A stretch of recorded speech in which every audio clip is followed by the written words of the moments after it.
Hello, sports fan. This is Steven here with Sports Choice Plus. I'm bringing you a very special breakdown. I'm going to be covering the Washington Commanders taking on the New York Football Giants. Before I get right into that, I want to make sure you're subscribed to the YouTube channel so you can get all the updates, all the breakdowns. Without further ado, let's get right into it.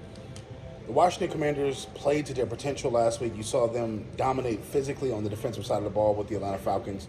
You saw just what they can do when they are focused and just what they can do when they're assisting, when their defensive side of the ball is very aggressive, and it starts to pay off when you start to see turnovers, when you start to see deflection, when you start to see the quarterback of the opposing team have to speed that clock up in their head and then start fumbling. They start going through the motions too fast, so they start seeing things that are not there.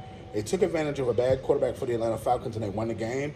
In this game here, they're going to be playing essentially the same thing. They're going to be playing a backup quarterback for the most part. It's not trying to be funny, not trying to be disrespectful, but the Giants are limited quarterback-wise.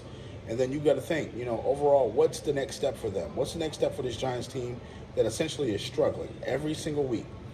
And you just ask yourself, what's going to be the straw that breaks the camel's back?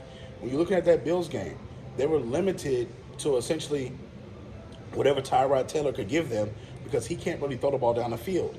He can give you a play here, a play there, get an athletic, but he's in his 30s. He doesn't have that same mobility that he had coming out of college. So you're looking at the Washington team, you're like, hey, we potentially have a statue we can get after, and you essentially want to attack. You want to force the Giants wide receivers to make plays and tight ends. So I'm picking the Washington Commanders to win this one. I think they have the advantage offensively, defensively, and special teams. I think it's going to be a good game, though. I think the Bills played a solid game to beat the Giants, and that's what they had to do to win the game. Sometimes games get sloppy, but I don't believe in anything the Giants are doing this season, even with Saquon or without Saquon. I think the Washington Commanders are going to win this game handily, and I think it's going to be an easier game because they don't have Daniel Jones back there.